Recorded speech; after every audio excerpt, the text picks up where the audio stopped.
अस्सलाम वालेकुम। Chapter number 19 आज हम स्टार्ट करने जा रहे हैं next lecture, that is lecture number 8 और एक्सरसाइज हमारी 19.1 ही चल रही है।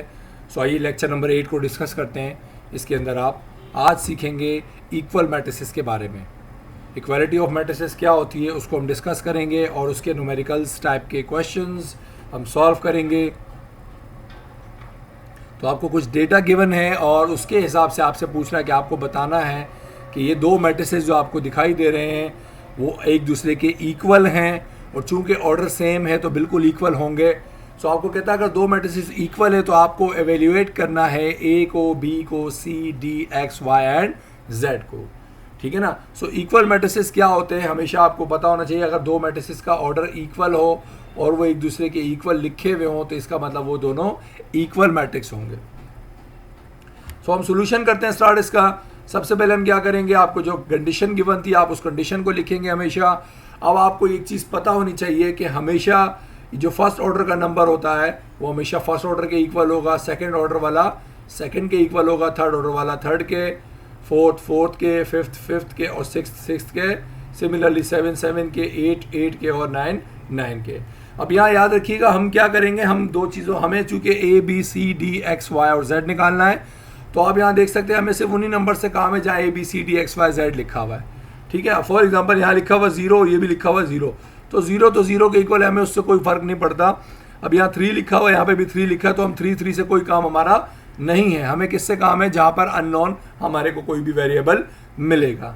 सो आइए स्टार्ट करते हैं। यहाँ आप देख सकते हैं चूंकि इक्वल है हम लिखेंगे दीज आर इक्वल मैट्रिसेस। अब इक्वल मैट्रिसेस हैं तो क्या होता है वो कंडीशन हम समझते हैं। देखिए अगर मैट्रिसेस इक्वल हो तो ऑर्डर वाइज भी सारे नंबर्स क्या होते हैं, सेम। इट मींस x किसके बराबर होगा, 3 के। तो मैंने लिख दिया x बराबर 3 के, इसका मतलब x की वैल्यू क्या आ गई, 3। देन दूसरा नंबर आप देख लें, -1 किसके इक्वल होगा, a के। तो -1 a के बराबर है, इसका मतलब ये इम्प्लाई करता है आपको, इम्प्लाइज कि a इक्वल टू -1। मैंने इसको सीधा करके लिख दिया, लेफ्ट साइड को राइट साइड पर, राइट साइड को लेफ्ट साइड पर। सिमिलरली हम बात करते हैं थर्ड नंबर की, उसमें कहता है y इक्वल है x के, y इक्वल टू x या x इक्वल टू y। मैंने दोनों की बातें लिख दी एक साथ। ठीक है ना। यहाँ मैंने x इक्वल टू y की जगह गलती से y इक्वल टू x लिखना था। ठीक है। तो कोई फर्क नहीं पड़ता, आपको कॉन्सेप्ट समझ में आ गया कि यहाँ पर हम क्या कहना चाहते हैं। ठीक है। तो y इक्वल है x के या x इक्वल टू y के, यहाँ पर कोई फर्क नहीं पड़ता। सो y की वैल्यू आपके पास आ गई 3। क्यों, कैसे आई है, क्योंकि आपको उसने ये बताया x और y इक्वल है और x की वैल्यू हमने यहाँ निकाल ली 3। इट मीन्स जो x की वैल्यू है y की वैल्यू है, इसलिए y की वैल्यू भी यहाँ पर आ गई 3। देन हम बात करते हैं 2 इक्वल है b के, तो ठीक है 2 इक्वल b के या b इक्वल टू 2 के, हमने इसको एम्प्लाइज करके इसको स्टैंडर्ड फॉर्म में लिख दिया। देन 0 से हमें कोई काम नहीं है। इसके बाद हमें 3 से c और ये काम है, तो 3 equal to c means c equal to 3। ठीक है। मैंने इसको मजीद सिंप्लीफाई करके लिख दिया। आप इसको, ये मैंने आगे लिखा, आप इसको हमेशा नेक्स्ट लाइन में लिख देंगे तो ज़्यादा बेहतर होगा। देन हम बात करते हैं z की, तो z इक्वल है 2 के। आप देख सकते हैं z इक्वल आ गया 2 के। फिर इस तरह हमें 3 से कोई काम नहीं, क्योंकि 3 इक्वल हैं। 2 इक्वल है d के, तो मैं लिखूंगा 2 equal to d and that implies that d equals to 2। तो ये हमारे पास जो हमारे को कहा गया था एवेल्यूएट करने का, a b c d x y and z, ये तमाम वैल्यूज़ हमने क्या कर दी यहाँ पर कैलकुलेट, यानी एवेल्यूएट करके उनको बता दी कि यहाँ पर जो मिसिंग नंबर थे, अननोन नंबर्स थे, वो कुछ ये होंगे। सो अब इसी तरह की एक और एग्जांपल डिस्कस करते हैं, that is problem number 9। Question 9 में आपको कहता है इफ ए, एक मैट्रिक्स दिया हुआ है, इफ 2 मैट्रिसेस का सम जो है इक्वल आ जाए थर्ड मैट्रिक्स के, तो आपको बताना है ए बी सी और डी की वैल्यू क्या होगी। ठीक है। अब यहाँ पर देखें, आपको पहले 2 मैट्रिसेस को ऐड करना है, उसके बाद वो इक्वल मैट्रिसेस बनेंगे। कैसे बनेंगे आइए डिस्कस करते हैं। सोल्यूशन लिखेंगे आप, सोल्यूशन के बाद आप क्या करेंगे, जो आपको क्वेश्चन दिया हुआ था दोबारा से लिखते हैं एज इट इज। अब आपको पता है 2 मैट्रिसेस, अच्छा ये इक्वल मैट्रिक्स नहीं है, अभी नहीं है। क्यों, क्योंकि ये 2 मैट्रिसेस आपस में ऐड हो रहे हैं। इक्वल मैट्रिक्स कब होते हैं, जब एक मैट्रिक्स के आगे एक मैट्रिक्स लिखा हो सेम ऑर्डर का। फिलहाल ये दोनों इक्वल नहीं है, क्योंकि ये इसके साथ क्या हो रहा है, प्लस हो रहा है।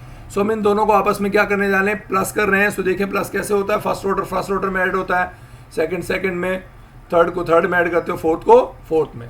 तो देखिए मैंने इसी तरीके से लिख दिया, ऑर्डर वाइज मैंने नंबर्स को लिखा। ए में 3 प्लस किया, बी में प्लस करना था -1, तो प्लस माइनस आपको पता माइनस होता है, डायरेक्टली लिख दिया। सी +1 करना था, लिख दिया। डी +0 कर दिया और बाकी एज इट इज़ लिख दिया।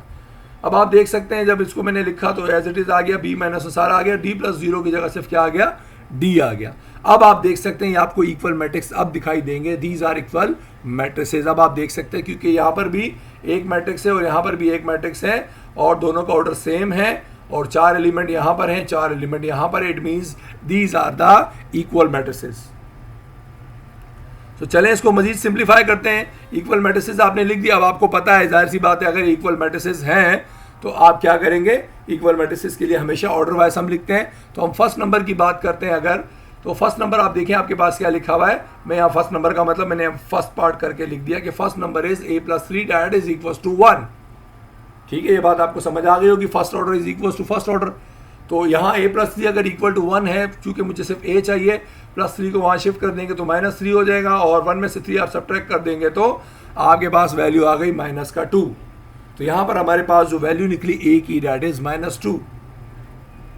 ठीक है, ये निशान नॉर्मली एम्प्लॉयज़ का निशान होता है और हम ये कभी यूज़ करते हैं एम्प्लॉयज़ के निशान को जब हम एक स्टेप से मजीद दूसरे स्टेप यानी a+3 को मजीद मैंने सिंप्लीफाई किया, इसलिए मैंने निशान लगाया एम्प्लॉयज़ कि ये पिछले स्टेप से रिलेट कर रहा है और ये पिछले स्टेप से। इसका मतलब है ये स्टेप आया पिछले वाले स्टेप से, ये स्टेप आया पिछले वाले से। ठीक है, बट इसको हमेशा आपने यूज़ नहीं करना। अक्सर बच्चे इसको बार बार लिखते हैं, हमेशा हर क्वेश्चन के अंदर लिखते हैं, ऐसा नहीं करना चाहिए। जहाँ ज़रूरत है वहाँ करते हैं, अदरवाइज इसको रेगुलरली ऐसे नहीं लिखते। अब हम बात करते हैं सेकंड टर्म की, b-1 that is b-1 equals to 0। ठीक है, आप देख सकते हैं b-1 किसके इक्वल आ रहा है, 0 के। अब चूंकि -1 को जब मैं इक्वल के वहाँ शिफ्ट कर दूंगा तो ऑब्वियस सी बात है +1 हो जाएगा। 0 था तो इसलिए मैंने डायरेक्टली इसको ऐड करके लिख दिया। 0 में आप 1 प्लस करेंगे तो आपके पास ऑब्वियस सी बात है आंसर आ जाएगा 1। सो यहाँ पर हमारे पास b की वैल्यू भी निकल आई। अब थर्ड टर्म जो आप दिख रहे हैं, आप देख सकते हैं c+1 इज इक्वल टू 0। तो थर्ड टर्म जो होगी मैं उसको भी लिख दूंगा। ठीक है, ये दोबारा आपको लिखना नहीं, आपको उसके नीचे कंटिन्यू करना है। मैं फिलहाल चूंकि स्लाइड चेंज हुई है इसलिए मैं दोबारा यहाँ लिख रहा हूँ, दीज आर इक्विवेलेंट मैट्रिसेस। आपको एक ही बार जब आपने लिख दिया उसके नीचे 2 पार्ट मैंने किए, बाकी 2 भी आप उसके नीचे करेंगे जहाँ जगह होगी। सो c+1 इज 0, इट मीन्स +1 वहाँ जाकर क्या कर देगा, -1 कर देगा। इट मीन्स c की वैल्यू क्या अप्लाई करती है, so it implies c is equals to -1। So c की वैल्यू आ गई -1। अब लास्ट पार्ट जो है आपको अंडरस्टूड है वो तो आपको क्लियरली नजर आ रहा है कि d इक्वल है 1 के। यहाँ हमें कुछ फाइंड करना नहीं, सोल्यूशन कुछ भी नहीं करना क्योंकि ऑटोमेटिकली d इक्वल टू 1 लिखा हुआ है, इट मीन्स d की वैल्यू आ गई 1।